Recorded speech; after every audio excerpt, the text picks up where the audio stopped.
지난주에 세제 개편안이 나온 지 딱 일주일 만에 주택 공급 대책과 금융 대책이 동시에 또 발표가 됐습니다. 공급 대책 쪽에서는 크게 중요한 내용은 별로 없었어요. 근데 금융 대책 쪽에 정말 중요한 부분이 있었습니다. 여러분들이 이걸 잘못 알고 접근하면 정말 큰일 날 만한 그런 함정 카드가 있거든요. 그래서 긴급하게 자료를 준비해 왔습니다. 이거 꼭 잘 보셔야 돼요.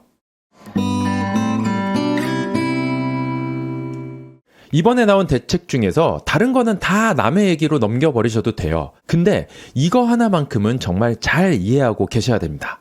치명적인 함정 카드가 있거든요. 청년 주거 지원 정책에서 월세로 집 사는 청년 미래 보금자리론 이런 게 있어요. 월세 낼 돈으로 내 집을 매수할 수 있게 해주겠다라는 건데 금리도 3%대로 우대를 해주고 LTV도 80%까지 빌려주겠다. 그런데 4억 원 이하의 비아파트 대상으로만 빌려주겠다라는 게 핵심입니다. 제가 이거를 처음 보고 정말 사람들이 어떻게 이렇게까지 청년들한테 악랄하게 굴 수가 있나 하는 생각이 들었어요. 여러분, 이거 절대로 속으시면 안 됩니다. 이게 뭐냐면 쉽게 말해서 그냥 청년들한테 오피스텔 설거지 시키겠다라는 거예요. 지난 문재인 정권 때 상승기 마지막의 마지막 끝물에 포모가 뒤늦게 온 사람들이 정말 벌떼같이 달려들었다가 아직까지들 물려있는 게 바로 이 오피스텔이거든요.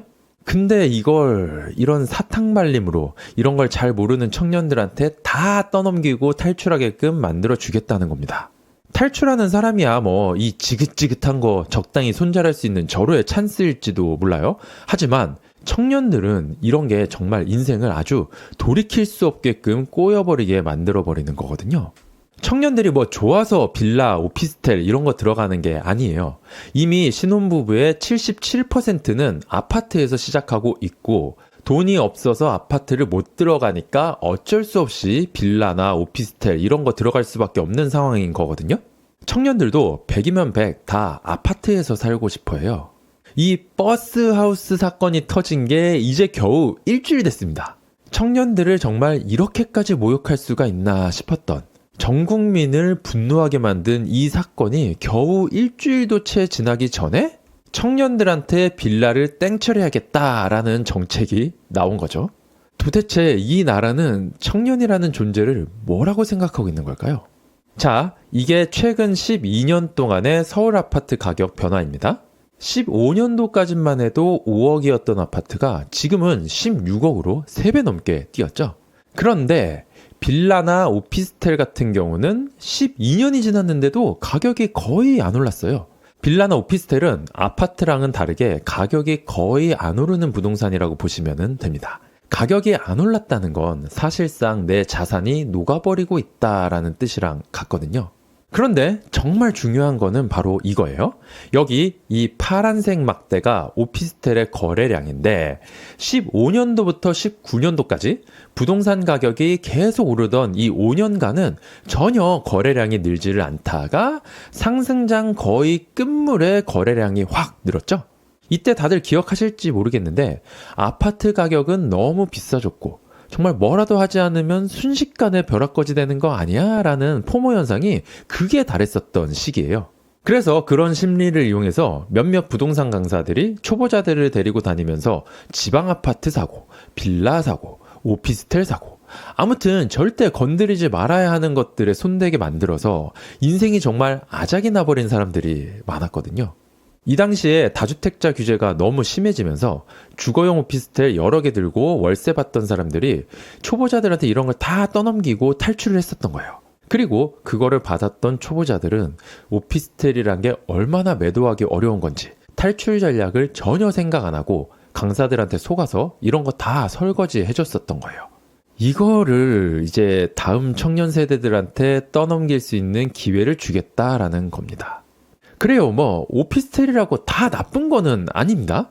아파트처럼 아파트의 대체제가 될 수 있는 그런 큰 오피스텔들은 충분히 아파트의 시세를 따라갈 수가 있어요.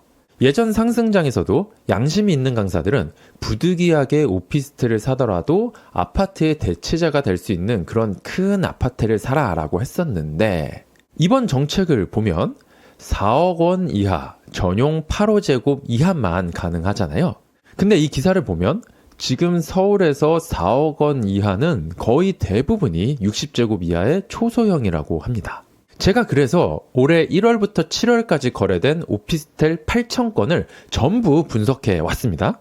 크기별로 평균 거래 가격을 보면 4억 원 이하는 초소형, 소형밖에 없습니다. 중형도 평균이 거의 5억 원이에요. 이게 오피스텔의 전용 면적은 실제 면적이 아파트보다 훨씬 작습니다. 초소형은 그냥 원룸이고 소형이랑 중형도 거의 1.5룸 정도의 수준이에요. 이런 거는 학생이나 사회초년생이 잠깐 혼자 자취할 때나 거쳐가는 집이잖아요. 이걸 매수를 해서 등기를 치면요. 나중에 정작 결혼할 때 이거를 처분하기도 힘듭니다. 그렇다고 여기서 부부가 같이 살기에는 또 너무나도 좁잖아요. 오피스텔은 중대형도 조금 애매하고 최소한 대형, 8호제곱 이상은 돼야 그때부터 아파트 대체제로서 역할을 할 수가 있습니다. 근데 정작 이런 건 또 가격이랑 평수가 오바돼서 혜택을 안 주겠다는 거잖아요. 지난 12년간의 오피스텔 크기별 가격 그래프를 보면 대형은 그나마 아파트의 대체제로 사용이 되기 때문에 시세가 아파트랑 비슷하게 가요. 근데 크기가 작아질수록 특히 거의 원룸이나 다름없는 소형, 초소형은 가격 상승이 거의 없다라고 보셔도 됩니다. 주택수의 카운팅은 되는데 그 귀중한 주택수 슬롯을 똑같이 한 칸 차지하면서도 시세를 전혀 따라가지 못하고 있는 거예요. 망한 거죠. 자, 이번에는 크기별로 거래량이 어떻게 달라지는지를 볼게요. 거래량의 대부분이 초소형이죠. 21년도, 22년도 상승장 마지막 끝물에 초소형의 거래가 확 증가합니다. 뭐라도 해야 된다라는 청년들의 절박한 심리를 이용해서 막판 설거지를 해버린 거예요. 그리고 이번에 나온 정책이 이런 설거지를 한 번 더 조장하게 될 거다라는 겁니다. 오피스텔의 최대 단점이 뭔지 아십니까? 가격이 안 오르는 거? 차라리 그거면 다행이에요. 그냥 좀 손해보고 손절하면 끝나는 거잖아요. 오피스텔이나 빌라의 최대 단점, 정말 인생을 돌이킬 수 없을 정도로 꼬이게 만드는 부분이 뭐냐면 바로 매도가 정말 어렵다라는 부분입니다. 아파트나 오피스텔이나 빌라나 1세대 1주택이라는 슬롯을 한 칸 차지하는 건 똑같은데 아파트랑 달리 오피스텔이나 빌라는 원하는 때에 매도하기가 정말 쉽지가 않습니다. 이게 한 칸을 차지하고 있으면요, 다음 스텝이 진행이 안 돼요. 제 주변에도 부동산 잘 모를 때 오피스텔 한 채 사놓은 것 때문에 갈아타기가 안 돼서 이 상승장 타이밍을 다 놓치고 눈물로 지새우고 있는 사람들이 꽤 있습니다. 오피스텔이 처분이 안 되면 뭐가 문제냐? 일단 첫 번째로 취득세 중과가 발생합니다. 첫 집으로 오피스텔을 사놓고 그걸 못 판 상태에서 아파트를 매수하게 되면 취득세가 무려 8.8%나 발생합니다. 원래 3.3%만 내면 됐을 걸 말이죠. 10억짜리를 산다고 치면 3,300만 원만 내면 되는 걸 무려 8,800만 원이나 내고 사야 된다는 겁니다. 취득세를 이렇게 많이 내면서 집을 살 수 있는 사람은 아마 없을 거예요. 그러다 보니 내 집 마련 스케줄이 다 박살이 나버리는 거죠. 더 위험한 건 양도세 폭탄이에요. 오피스텔이랑 아파트를 이미 들고 있는 상태에서 아파트를 팔고 더 좋은 아파트로 갈아타기를 하고 싶을 수가 있잖아요. 근데 원래 다주택일 경우에는 양도세를 최소화하기 위해서 가격이 싼 거부터 매도하는 게 정석인데 오피스텔이 안 팔리니까 일단 아파트부터 매도해야 될 수도 있거든요.